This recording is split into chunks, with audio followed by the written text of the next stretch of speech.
Hello everyone. Recently we discussing the transport phenomena. That is, we started the unit number 3. That is the equation of change for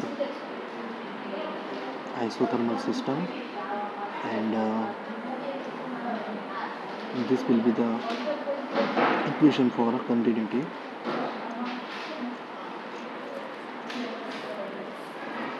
So in the equation of continuity, we started the equation of continuity, in which let us consider the volume of xyz, okay, જે આપણે discuss કર્યું હતું recently, and then xyz પ્લેનની અંદર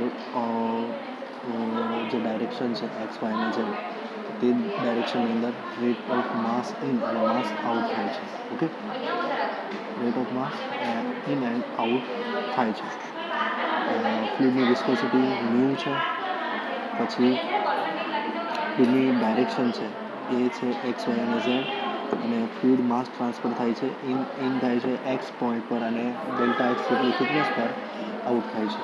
okay, so at that point we have to find out the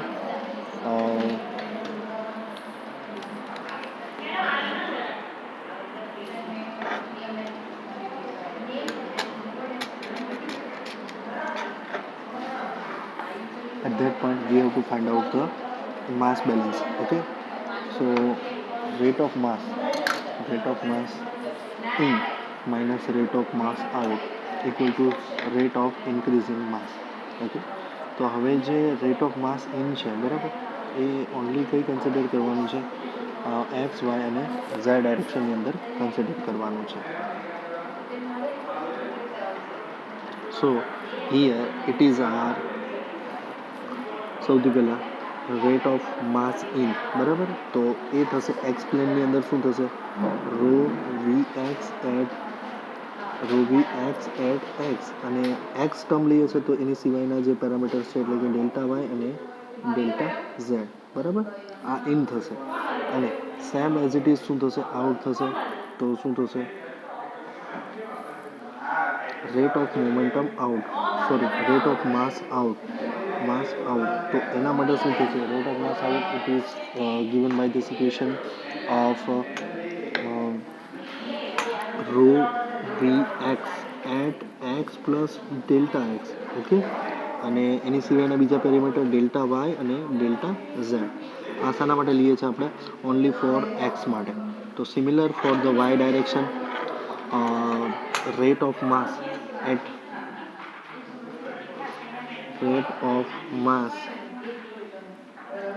in કોના માટે? Rate of mass in for y direction.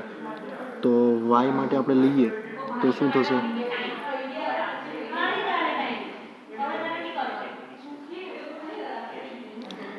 Y માટે લઈએ તો શું થશે? ફોર ધી વાય ડાયરેક્શન, તો વાય માટે થશે rho V Y. Okay, rho V Y at Y, and એની સિવાયના જે પેરામીટર શું આવશે અહીંયા? ડેલ્ટા એક્સ ઇન્ટુ થશે into delta Z. Okay, this is the inlet mass, and similar for the outlet mass. So for a y direction it is as a rho v y at y plus delta y and other parameter as it is, જેમ કે delta x અને delta z. Okay, this is the rate of mass out for y direction, and rate of mass in at for the z direction, and z direction માટે શું થશે? Similar for the z direction, rho v z at z, અને બાકીના parameter શું આવશે? Delta x into delta y. Similar for the શાના માટે? હવે ઝેડ આઉટલેટ માટે. ઝેડ ઇન થાય છે વેલોસિટી, અને આઉટલેટ થાય છે, તો એના માટે શું થશે? Rho v rho v z at z plus delta z point into delta x into delta y. બરાબર. તો આ 3 ઇક્વેશન આવી રીતે અલગ અલગ આવશે, જે શોર્ટમાં લખેલું છે. બરાબર. અહીંયા ખાલી એક જ ઇક્વેશન બતાવ્યું છે એક્સ સરફેસનું. બરાબર. તો તે થશે. બાકીના ઇક્વેશન જેમ કે જે છે એ આવી રીતે થશે. 3.3 પછી આવશે રેટ ઓફ માસ, જે 3.2 છે એ પ્રમાણે શું આવશે? આઉટ માટે, ઇન માટે, વાય માટે ઇન અને વાય માટે out, Y plus delta Y out, Z of in and Z plus delta Z at out. બરાબર. અને જે rate of increase in the mass એટલે શું થશે? માસની અંદર માસ ઇન્ક્રીઝ થશે અથવા ડિક્રીઝ થશે. બરાબર. તો ઇન્ક્રીઝ થશે તો તે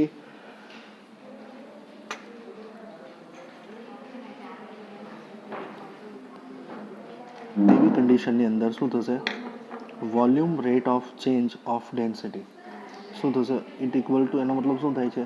વોલ્યુમ ચેન્જ થાય છે of the rate of change of volume rate of change of a density.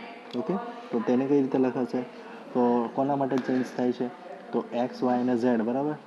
In thickness delta x, delta y અને ડેલ્ટા ઝેડ. બરાબર. એ 3 માટે. અને એના પછી ડેન્સિટી થાય છે વિથ રિસ્પેક્ટ ટુ કોની સાથે ચેન્જ થાય? With respect to time. So here it is are del rho by del t. બરાબર. આ થશે ઇક્વેશન તમારું કમ્પ્લીટ. ઇન આઉટ અને ઇનલેટ આઉટલેટ. હવે એ બધી જ વેલ્યુને ક્યાં મૂકી દેવાની છે? ઇક્વેશન નંબર 3.1ની અંદર.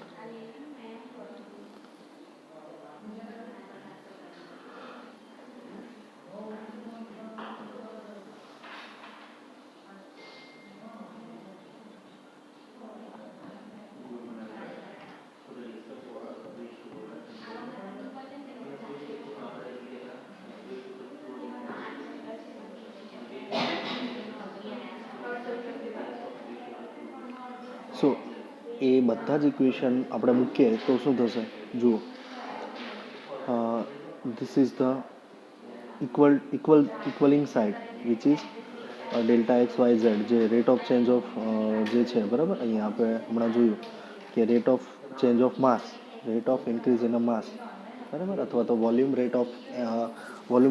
Rate change of density. બરાબર. તો એના માટેનું જે છે એ અહીંયા આવશે ડેલ્ટા એક્સ, વાય અને Z.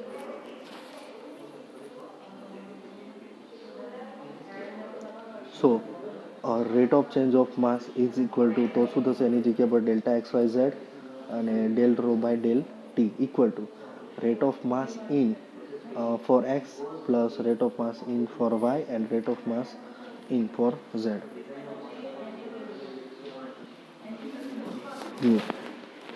This is for in અને કોના માટે?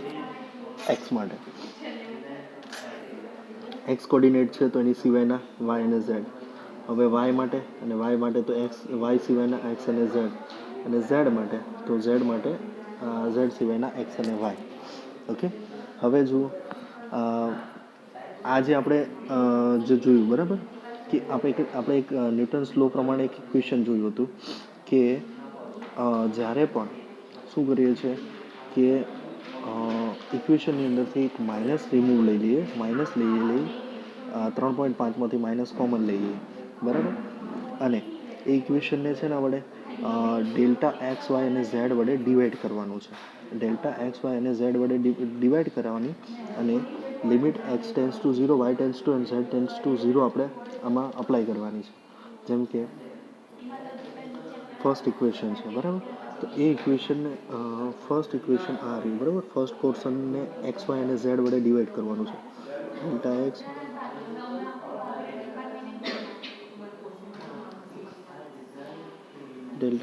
Delta y and delta z વડે ડિવાઈડ કરવાનું છે. બરાબર. બધા આખું ઇક્વેશન. અને લિમિટ લેવાની છે ક્યાંથી ક્યાં સુધી? Limit delta x tends to 0, delta y tends to 0 અને ડેલ્ટા ઝેડ ટેન્સ ટુ 0. બરાબર. તો હવે ઇક્વેશનને જ્યારે આપણે ડિવાઈડ કરીએ તો શું થશે? જુઓ, કોમન ટર્મ છે ને એ કેન્સલ થઈ જશે. ડેલ્ટા ઝેડ કેન્સલ, પછી ડેલ્ટા વાય કેન્સલ, બરાબર. એટલે હવે રહ્યું શું ટર્મ રહ્યું? આ ટર્મ રહેશે.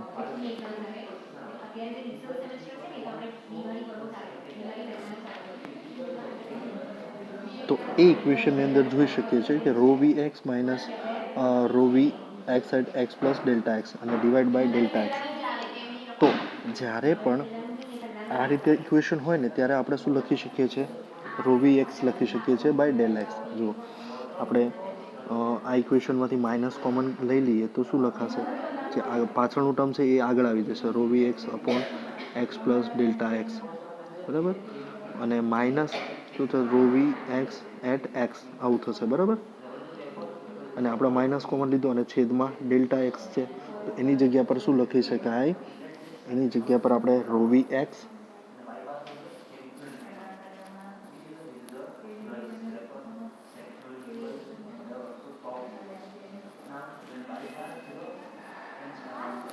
તેની જગ્યા પર આપણે રો વી એક્સ અને ડી એક્સ લખી શકાય. અને આગળ જે છે એ શું છે? માઇનસ કોમન લીધું છે બધા ટર્મમાંથી. તો સિમિલર ટુ વાય માટે પણ આવું થશે અને ઝેડ માટે પણ આવું થશે. તો આગળ શું લઈ લીધું છે?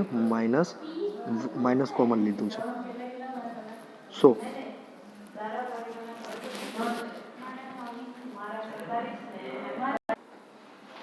rate of change in fluid density is described by the equation of 3.6, જેને ડિસ્ક્રાઇબ કરવામાં આવે છે રેટ ઓફ ચેન્જ ઓફ, બરાબર. આપણે બંને બાજુ ડિફાઇન કરીએ છીએ, બરાબર. બંને બાજુ ડેલ્ટા એક્સ વાય અને ઝેડ વડે કરીએ છીએ તો લેફ્ટ હેન્ડ સાઈડ જે ટર્મ છે એ પણ શું થશે? 0 જેવું થઈ, જે એક્સ વાય ઝેડ છે એ કોમન લઈ અને કોન્સ્ટન્ટ લઈ શકાય છે, બરાબર.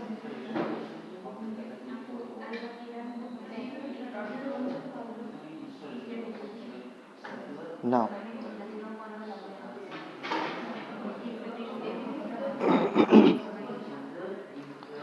this equation indicate 3.6 is known as the equation of continuity. જે ઇક્વેશનને શું કહેવામાં આવે છે? Equation of continuity. ઓકે. હવે જો ઇક્વેશનમાં વેક્ટર નોટેશન આપણે લઈએ તો શું થશે? Del rho by del t, આગળ માઇનસ છે. જો ડેલ્ટા બધામાં છે તો ડેલ્ટા બધા કોમન માટે શું લઈ શકાય? It is return as a total delta. Okay. Del છે તો એની જગ્યા પર ટોટલ લઈ શકીએ ડેલ્ટા. અને કમ્પોનન્ટ કયા છે? જુઓ, કમ્પોનન્ટ છે વીના જ છે બધા, એટલે વેલોસિટીના છે, તો તેની જગ્યા પર વી લખી શકાય. Okay. So del by del x છે, બરાબર. એક્સ વાય અને ઝેડ કોઈ પણ કમ્પોનન્ટ લખી શકાય.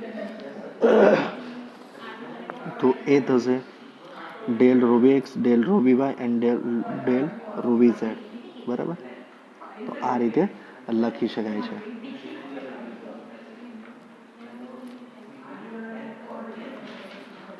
So equation number 3.7, when the divergence of mass velocity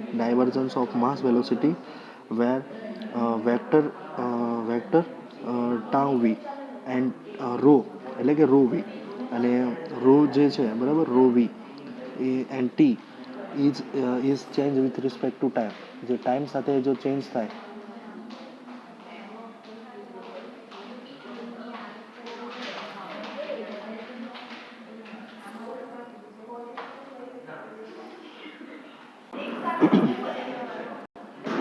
so it will be changed with respect to time. So we can expand the term of del tau rho v x and rearrange the equation number 3.6. So del rho by del t plus del rho by del t, જે terms છે એને ક્યાં લઈ જઈએ છીએ? Equal ટુની પેલી બાજુ, બરાબર. તો તેનો મતલબ થશે એક્સ વાય અને ઝેડ કમ્પોનન્ટ માટે, બરાબર. તો ઇઝ ઇક્વલ ટુ શું થશે? રો બધામાં છે તો કોમન લઈ લઈએ તો શું થશે? રો વી x minus rho del V x, del V Y અને del V Z with respect to all direction. તો તેને લખી શકાય equation 3.8. Otherwise it can be written as a D rho by dt is equal to minus rho delta and v. Okay, where d by dt on the left hand side of equation 3.9 is called the substantial derivative. જે 3.9 છે બરાબર, તો left hand side છે એને કહેવામાં આવે છે substantial derivatives. And case 4.1 for the compressible fluid, જે 3.60 છે એ શું થઈ જશે 3.7, ઇટ બીકમ્સ 0, એટલે કે ફ્લુઇડ શું છે કમ્પ્રેસિવ થઈ જશે એટલા માટે.